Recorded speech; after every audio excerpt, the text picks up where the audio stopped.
Messi কাণ্ডের পর যথেষ্ট অস্বস্তিতে রাজ্য সরকার। না, সেটা আর কাউকে বলে দিতে হবে না।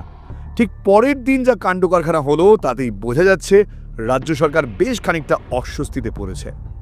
অনেকেই আবার বলছেন এটা রাজ্য সরকারের মাস্টার স্ট্রোক, মানে মমতা বন্দ্যোপাধ্যায়ের মাস্টার স্ট্রোক। এটা কি সত্যি রাজ্য সরকারের অস্বস্তি, নাকি এটাই দিদির মাস্টার স্ট্রোক? সেটা তো ভবিষ্যৎ বলবে। তবে এখন হাল হকিকত যা বলে দিচ্ছে তাতে বোঝা যাচ্ছে দিদি বেজায় চটেছেন। না চটলে এত তাড়াতাড়ি এতগুলো অ্যাকশন না, কখনোই দেখা যেত না। তবে একটা কথা বলা যেতেই পারে, ভোট বড় বালাই। মেসি আসবার পর মানুষের মনে প্রবল উচ্ছ্বাস, প্রবল আগ্রহ।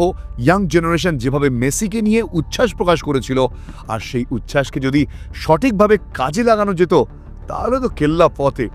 কিন্তু সেই এত কিছু আয়োজন, এত উচ্ছ্বাস, সবকিছুর উপর জল ঢেলে দিল তৃণমূলের নেতা মন্ত্রীরাই। এই অভিযোগ সাধারণ মানুষের। সাধারণ মানুষ যারা হাজার হাজার টাকা দিয়ে টিকিট কেটে গিয়েছিলেন, তারা অভিযোগ করেছেন তৃণমূল নেতা মন্ত্রীদের অত্যন্ত আদিখেল্লাপানার জন্য, গায়ে পড়া ভাবের জন্য তারা মেসিকে ভালোভাবে দেখতেই পারেননি। আমি আগেও বলেছি, এত টাকা দিয়ে টিকিট কেটে যাওয়ার পর যদি সত্যি মানুষ দেখতে না পায় তাহলে কার না রাগ ধরবে বলুন তো? আর তার বহিঃপ্রকাশ হয়েছে যুব ভারতীতে। যদিও যুব ভারতীতে মানুষ যা করেছে, আমি সবার কথা বলবো না, কিন্তু কিছু মানুষ যারা সেদিনকে ভাঙচুরটা চালিয়েছেন, সেটা যা করেছেন সেটা কখনোই সমর্থনযোগ্য নয়। আরে বাবা, যুব ভারতী তো আমাদের জাতীয় সম্পত্তি, আমাদের সকলের গর্ব। সেখানে এইভাবে ভাঙচুর চালানো, এরকম অসভ্যতা, এই বিষয়গুলো ঠিক মেনে নেওয়া যায় না। কিন্তু যাই হোক, পরিস্থিতির শিকার, পরিস্থিতি এরকম ঘটিয়েছে। মানুষের মাথা গরম হলে মানুষ তখন অনেক কিছুই করতে পারে। তারপর আমরা দেখলাম শতদ্রু দত্তকে গ্রেপ্তার করা হলো। অনেকেই বলেছেন শতদ্রুর গ্রেফতার একটা আইওয়াশ মাত্র। কিছুদিন পরেই ব্যাপারটা ধামাচাপা পড়ে যাবে, এবং সেই ধামাচাপা দেওয়ার জন্যই শতদ্রু দত্তকে গ্রেফতার করেছে রাজ্য সরকার। আসলে শতদ্রু কি চিটফান্ডের সুদীপ্ত সেনের মতোই একটা বলিকা বখরা? এই অভিযোগ অনেকে তুলেছেন। শতদ্রু দত্তের গ্রেফতারের পরেও যখন পাবলিকের ইমোশন, রাগ কিছুই কন্ট্রোল হচ্ছিল না, তখন রাতারাতি মাস্টার স্ট্রোক দিলেন মমতা বন্দ্যোপাধ্যায়। কি মাস্টার স্ট্রোক দিলেন তো? ঠিক তারপরের দিনই আমরা দেখতে পেলাম বেশ কিছু বরখাস্ত হলো, সাসপেন্ড হলো।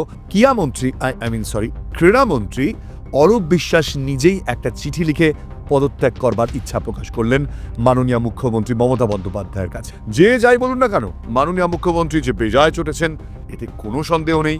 কারণ আপনি ভেবে দেখুন, 2026 রাজ্যের বিধানসভা নির্বাচন, তার আগেই রাজ্যে আসছেন মেসি। আপামোর ভারতের যুব সমাজের কাছে মেসি একটা আইকন, এবং সেটা তো মেসির এই সফর ঘিরেই যে উচ্ছ্বাস, যে উদ্দীপনা, তা দেখে আমরা বুঝতে পারছি। এবার ভোটের আগে মাননীয়া যদি হাসি মুখে মেসির সঙ্গে একটা ছবি দিতে পারতেন, তাহলে কিন্তু খেলা ঘুরে যেত। তৃণমূল কংগ্রেস বুক বাজিয়ে ভোটের আগে প্রচার করত রাজ্যে মেসিকে আনতে পেরেছে কে, তৃণমূল কংগ্রেস ছাড়া আবার কে। কিন্তু হলো না। সেই সমস্ত বাড়াভাতে ছাই দিয়ে গেলেন দলেরই মন্ত্রী অরূপ বিশ্বাস। কিন্তু সেই বাড়া ভাতে ছাই দেওয়ার ফলে সবচেয়ে বেশি ভুক্তভোগী আজকে যিনি হলেন, তিনি হলেন রাজ্যের মুখ্যমন্ত্রী স্বয়ং মাননীয়া মমতা বন্দ্যোপাধ্যায়। তিনি পৌঁছতেই পারলেন না, তার আগেই মেসিকে নিয়ে মাঠে নেমে হই হুল্লোড়, নাচানাচি, কোমর ধরে সেলফি, সবকিছুই করলেন অরূপ বিশ্বাস এবং তার সঙ্গী সাথীরা। সুতরাং এত বড় অপমান কি তিনি মেনে নিতে পারেন? শুধু তাই নয়, চোখের সামনে আবার জ্বলন্ত উদাহরণ হিসেবে রয়েছে হায়দ্রাবাদ আর মহারাষ্ট্র। সেখানে কিন্তু মেসিকে নিয়ে উচ্ছ্বাস কিছু কম ছিল না। কাতারে কাতারে যুব সমাজ, মানুষ দাঁড়িয়েছিল রাস্তায় মেসিকে অভ্যর্থনা জানানোর জন্য। আমরা সেসব জায়গায় কি হয়েছে তা দেখেছি। যেমন ধরুন হায়দ্রাবাদেই তো কংগ্রেস শাসিত রাজ্য, সেখানে রাহুল গান্ধী, আপনি যতই পাপ্পু বলুন না কেন, মেসির সঙ্গে তার সৌজন্য সাক্ষাৎ এবং ওই স্প্যানিশে বক্তব্য যথেষ্ট স্মার্ট লাগছিল রাহুলকে। তাই পাপ্পু তকমা এক্ষেত্রে কিন্তু কাজ করবে না দাদা। এক্ষেত্রে কিন্তু রাহুল গান্ধী ফাটিয়ে দিয়েছেন। তিনি বলে বলে মমতা বন্দ্যোপাধ্যায়কে পুরো 10 গোল দিয়ে বেরিয়ে গেছেন। আর অন্যদিকে মহারাষ্ট্র, সেখানে আমরা দেখেছি সচিন তেন্ডুলকর। কি মুহূর্ত ছিল সেটা ভাবুন। মেসির হাতে তুলে দিচ্ছেন 10 নম্বর জার্সি, মেসির সঙ্গে তার সৌহার্দ্য বিনিময়, তারপরে হাসি হাসি মুখ করে সে বিখ্যাত ফ্রেমে বাঁধিয়ে রাখার মতন ঐতিহাসিক ছবি। এই সব কিছুই তো কলকাতায় হতে পারত। শাহরুখ খান, সৌরভ গাঙ্গুলি, লিওনেল মেসি, মমতা বন্দ্যোপাধ্যায় এক ফ্রেমে, ভাবুন তো। এই সব কিছুই তো মমতা বন্দ্যোপাধ্যায়ের সঙ্গেই হতে পারত, কিন্তু হলো না। কার জন্য? দলেরই এক মন্ত্রীর হাভাতে বানার জন্য। তিনি আসার আগেই, মানে মুখ্যমন্ত্রী তিনি পৌঁছানোর আগেই মন্ত্রীরা যা করার করে দিয়েছিলেন। এবার বিষয় হলো, এত বড় ড্যামেজকে শুধু কয়েকটা ফাঁকা আওয়াজ দিয়ে কন্ট্রোল করা কি যেত? সেটা যেত না। কিছুদিন ধরেই সোশ্যাল মিডিয়া আর পাবলিকের মানসিকতা দেখে বুঝেই গিয়েছিলেন পোড় খাওয়া রাজনীতিবিদ মমতা বন্দ্যোপাধ্যায়। তারপরেই অনুসন্ধান কমিটির গঠন, যুবভারতী কাণ্ডে তদন্তের জন্য গঠন করা হলো সিট গঠন করার পরেও বহু মানুষের ক্ষোভ যখন কমলো না, যখন তারা বলছিল এর আগেও বহু বিষয় নিয়ে রাজ্য সরকার এরকম ধরনের সিট গঠন করেছেন, কিন্তু তাদের কিছুই যায় আসেনি। আর আদতে এগুলো প্রকৃত দোষীদের ধামাচাপা দেওয়ার চেষ্টা। সেই সমস্ত তদন্ত কমিটি অশ্বডিম্ব প্রসব করবে। মানুষ যত এগুলো বলছে তত রাজ্য সরকার সিঁদুরে মেঘ দেখছেন। তার কারণ ওই যে ভোট বড়বালাই, সামনেই বিধানসভা নির্বাচন। সিটতে মানে তদন্ত কমিটিতে রাখা হয়েছে রাজ্যের নিরাপত্তা অধিকর্তা পীযূষ পাণ্ডে, এডিজি আইন শৃঙ্খলা জাভেদ শামীম, এডিজি দক্ষিণবঙ্গ সুপ্রদীপ সরকার এবং বারাকপুর পুলিশের কমিশনার মুরলীধর। যুবভারতীতে কেলেঙ্কারি নিয়ে নবান্নের কাছে যখন তদন্ত কমিটির রিপোর্ট জমা পড়ল, তাতে দেখা গেল সেই সঙ্গে তারা প্রাথমিক সুপারিশ করেছে।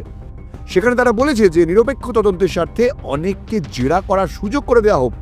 ঠিক তারপরের দিনই যুবভারতীতে রাজ্য পুলিশের সর্বোচ্চ কর্তা এবং ডিজিপি রাজীব কুমারকে শোকজ করল মুখ্য সচিব মনোজ পান্ত।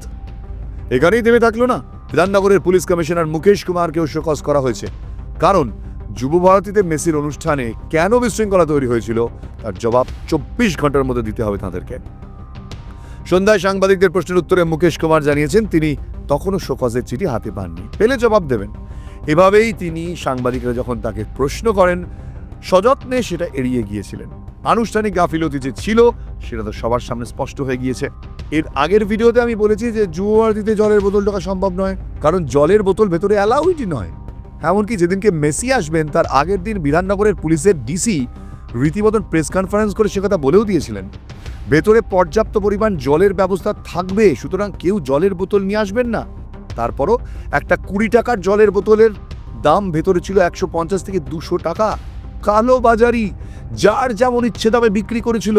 কিন্তু শুধু একটা, দুটো, 10টা, 100 জলের বোতল নয়, 60,000 জলের বোতল, 60,000। এত জলের বোতল ভেতরে ঢুকলো কিভাবে? কি জবাব দেবেন রাজ্যের প্রশাসন? এটা কি ম্যাজিক, নাকি যে ম্যাজিক করে ভেতরে 60,000 জলের বোতল ঢোকানো হলো আর রাজ্য পুলিশের প্রশাসন কিছুই দেখতে পেল না? সুতরাং গাফিলতি যে তাদেরও ছিল সেটা কিছুতেই অস্বীকার করতে পারবেন না তারা। এদিকে এই ঘটনার পরের দিনই দেখা গেল যুবভারতীর ভিতরে টাল পড়ে রয়েছে পপকর্ন আর চাউমিন। খাওয়ার যোগ্য ছিল না সেগুলো। এ নিয়েও ভিডিও সামনে এসেছে। মানে বুঝতে পারছেন একটা ইভেন্টকে কেন্দ্র করে কি না কি হয়েছে, কি লেভেলের দুর্নীতি হয়েছে, কি লেভেলে মানুষের সঙ্গে স্ক্যাম হয়েছে। যতদিন অনুসন্ধান চলবে ততদিন সাসপেন্ড থাকবেন এরা। ওই আইপিএস অফিসার, ক্রীড়া এবং যুব বিষয়ক দপ্তরের প্রিন্সিপাল সেক্রেটারি রাজেশকেও শোকজ করা হয়েছে। অনুষ্ঠানে কেন বিশৃঙ্খলা হলো তা জানাতে হবে তাকে। যুবভারতীর সিইও অবসরপ্রাপ্ত WBCS দীপ কুমারকে অপসারণ করা হয়েছে। অনুসন্ধান কমিটির সুপারিশ মেনে এই ঘটনা তদন্তের জন্য গঠন করা হয়েছিল এই সিট।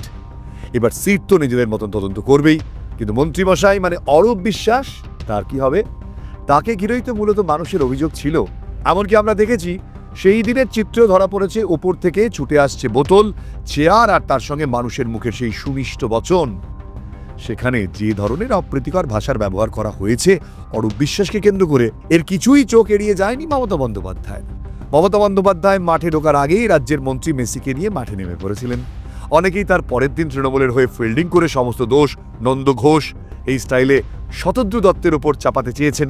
কলকাতায় প্রোগ্রাম অ্যারেঞ্জ করছেন তিনি, সেখানে রাজ্যের শাসক দলের হুজু তারা এন্ট্রি চাইছেন। স্বয়ং রাজ্যের ক্রীড়ামন্ত্রী অরূপ বিশ্বাস এন্ট্রি চাইছেন। কি করবেন তিনি? আমি জানি না শতদ্রু দত্ত কেমন ব্যক্তিত্ব, তাকে অ্যারেস্ট করা হয়েছে, তার কিন্তু বিচার হবে, সেগুলো অন্য প্রসঙ্গ।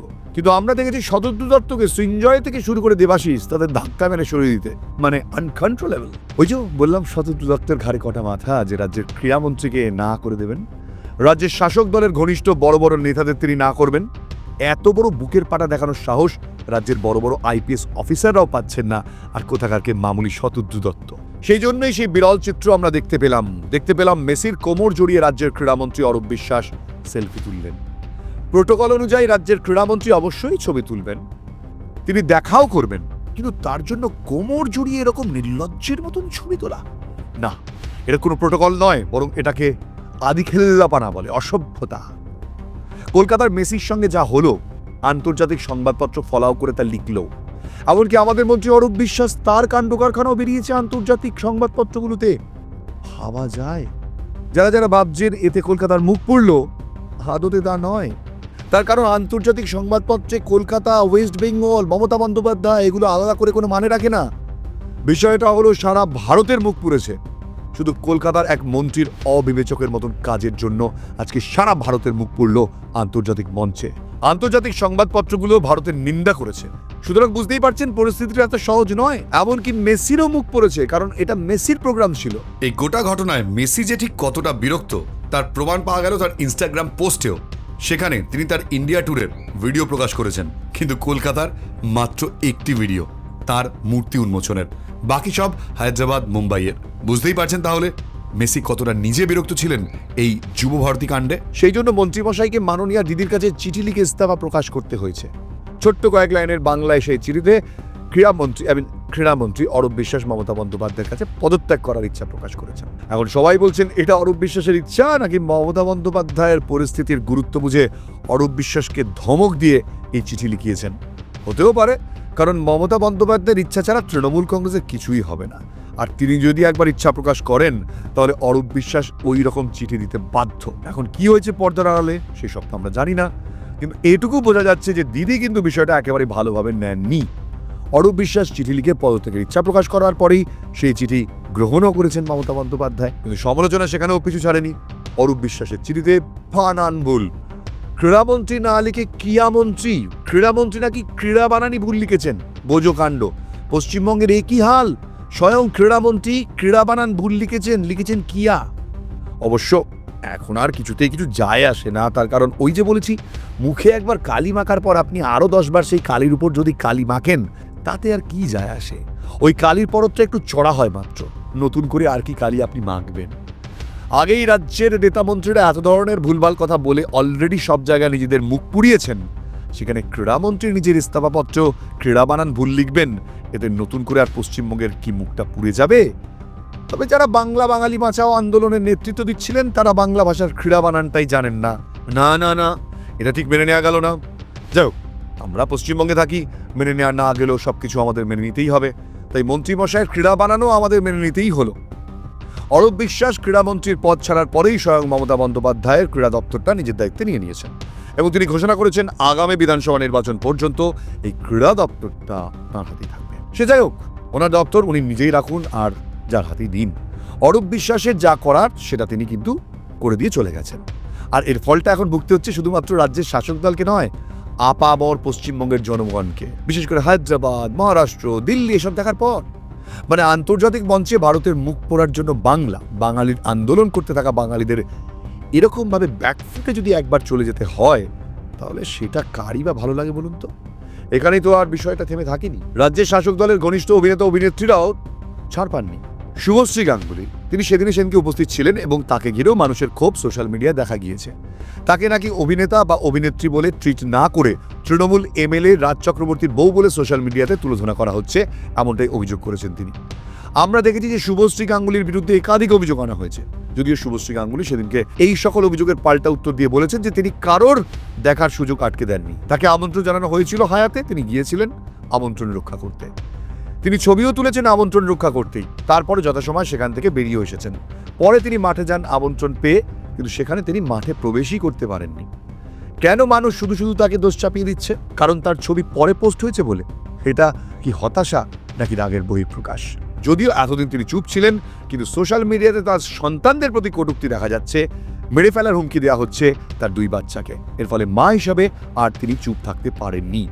বিষয়টা কিন্তু সত্যিই সমর্থনযোগ্য নয়। এক্ষেত্রে যতই ওনাকে নিয়ে ট্রোল করা হোক না কেন, ওনার সন্তানদের প্রসঙ্গ যারা আনছেন তারা মানুষ নন। মানুষ ছাড়া আর যাই হতে পারেন, নিজের নামের সঙ্গে বিশেষণটা আপনারাই যোগ করে নিন। আপনাদের উদ্দেশ্যেও বলবো ছি। দেখুন, একজন তৃণমূল ঘনিষ্ঠ অভিনেত্রী শুভশ্রী, আপনি তাকে যা ইচ্ছা বলতে যেমন পারেন না, কিন্তু একজন মহিলা হিসেবে শুভশ্রী গাঙ্গুলিকে কটূক্তি করা বা তার ছোট ছোট শিশু সন্তানদের নিয়ে কটূক্তি করা, এই অধিকার সত্যি আপনার নেই।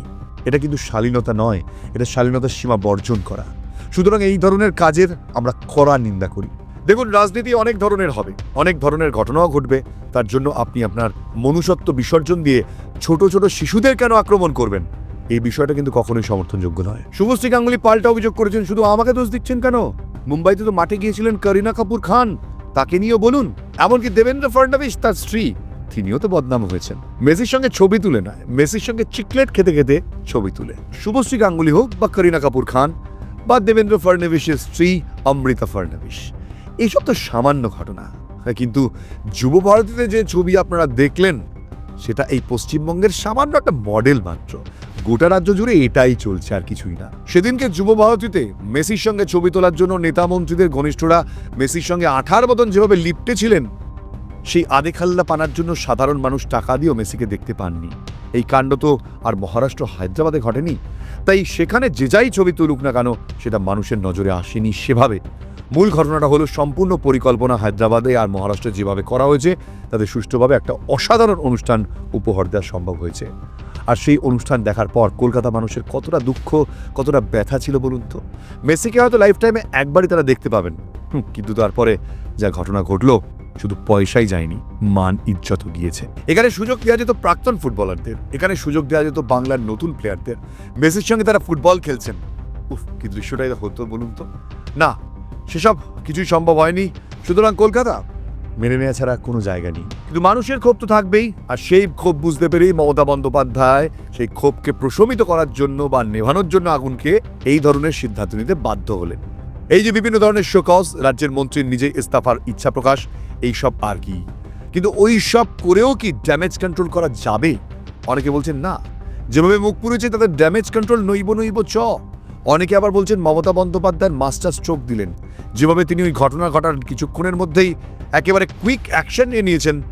যদিও অনেকে বলছেন সমস্ত অ্যাকশনই লোক দেখানো, সে যাই হোক না কেন সেটা ভবিষ্যৎ বলবে। তাতে আখেরে মমতা বন্দ্যোপাধ্যায়ের লাভ হবে কি লোকসান সেটাও সময় বলবে। এখন ড্যামেজ তো কন্ট্রোল করা গেল নাকি সবই লোক দেখানো, সেটাই লোকই বলবে। যাই হোক, এই ভিডিওর মাধ্যমে একটা ছবি প্রকাশ করার চেষ্টা করলাম মাত্র। পশ্চিমবঙ্গে যা চলছে বর্তমানে, এটা সত্যি লজ্জার বিষয়। এটা রাজনৈতিক বিষয় নয়, এটা আবার আপনার আইডেন্টিটির বিষয়। আর এই আইডেন্টিটি ভোট বাক্সে কতটা রিফ্লেক্ট করে সেটা সময় বলবে। প্রপাগান্ডা নয়, এটা অস্তিত্বের লড়াই। যাই হোক, ভিডিওটা এখানে শেষ হচ্ছে। ভালো লাগলো প্লিজ আমাকে এক্ষুনি এই মুহূর্তে সাবস্ক্রাইব আজ করে দিয়ে যাবেন। ভিডিওটি শেয়ার করতে পারেন আর কমেন্ট সেকশনে এসে আপনার মতামত জানাতে ভুলবেন না। দেখা হচ্ছে আবার একটা নতুন ভিডিওতে, এখানে শেষ করছি। জয় হিন্দ।